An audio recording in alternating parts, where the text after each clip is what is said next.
আসসালামু আলাইকুম গাইস, কেমন আছেন আপনারা সবাই? আপনাদের জন্য গরুর মাংস কারি রেসিপি নিয়ে আসছি একটা।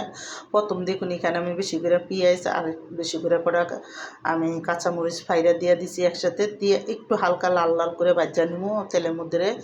আর তেলের মধ্যে ভাজা আমি এখানে 2টা গরম মশলা এলাচি দিছি, দিয়ে কিন্তু সুন্দর করে যখন ইয়েটা হয়ে গেছে, গরুর মাংসটি আমি এরকম লম্বা লম্বা করে চিকন চিকন করে কাটছি।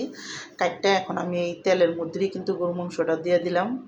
তো গরুর মাংসটা দিয়ে এদিকে আমি এক এক করে মশলাটা দিয়ে দেবো। তো আমি দেখুন এখানে ধনিয়ার গুঁড়া দিয়ে দিলাম পুরো 1 চামচ বইরা,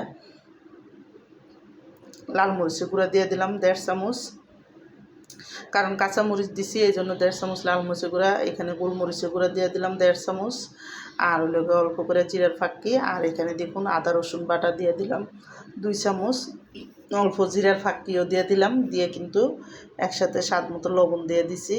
তো সব কিছু একসাথে দিয়ে এখন আমি মশলাটা ভালো করে এই মাংসের সাথে একটু ভাজা নেবো। মাংসটার আমি একটু ভালো করে ভাজা ভাজা করে ভাজা নেবো, সিদ্ধ করে। গরুর মাংস একটু পানি দিয়ে যাতে পানি উঠে, পানিটা উঠলে এটা একটু সিদ্ধ করে নেবো। তো দেখুন এখানে কিন্তু আমি সুন্দর মতন মশলাটা লাড়াচাড়া দিয়া তারপরে কিন্তু আমি করে দিব, ডেকে ডেকে রান্না করব। তো আমি কিন্তু এদিকে দেখুন ভালো মতন করছি। আর গরুর মাংস কিন্তু এরকম লম্বা লম্বা করে কাটটা কারি রান্না করলে সুন্দরই লাগে, খাইতেও দেখতে সুন্দর। তো আমি ডাইকাই মাংসটা একেবারে ভাজা ভাজা হয়ে গেছে, পরে আমি ওই পাতিলটা সরাইয়া আর একটা ছোটো পাতিলে দিছি, দিয়ে কিন্তু দেখুন এখানে আমি একেবারে ভাজা ভাজা করে তারপরে ক্যাপসিকাম, 2 রকমের ক্যাপসিকাম আর একটা টমাটো আর কটা পেঁয়াজকে উপ করে কাটটা তারপরে কিন্তু আমি একসাথে এটা এখন ভালো করে করে নিমু, লাড়াচাড়া দিয়ে নিমু। এখানে একটু সয়া সস দিমু আর টমাটো সস দিমু একসাথে দিয়ে কিন্তু ভালো মতন এটারে মিলাইয়া তারপরে কিন্তু রান্না করবো। তো আমার এই গরু মাংস কারির রেসিপিটা যাদের পছন্দ তারা লাইক সাবস্ক্রাইব দিন, প্লিজ আমার ভিডিওটা বেশি বেশি শেয়ার করে দিন আর সাবস্ক্রাইব করে দিন।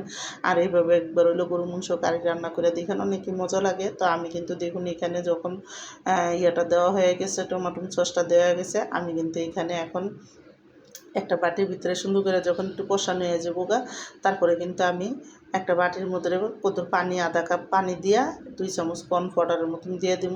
কর্নফ্লাওয়ারটা গুললে দেখুন আমি ভালো করে এখন লাড়া দিয়া এই পানিটা সহকারে আমি দিয়ে দিলাম কর্নফ্লাওয়ারের। আর এই মাংসটা কিন্তু সুন্দরভাবে সিদ্ধ হয়ে গেছে আর সব কষানোর ভিতরে সিদ্ধ হয়েছে।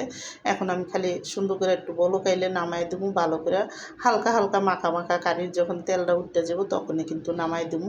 তো ডেকে আবার দেখুন এখানে কিন্তু তেল তেল উঠে গেছে আর সুন্দরভাবে পানিটাও শুকাই গেছে আর এটা একটু মাখা মাখা হয়ে গেছে। ওই টাইমে আমি কিন্তু কারিটা নামাই দেবো।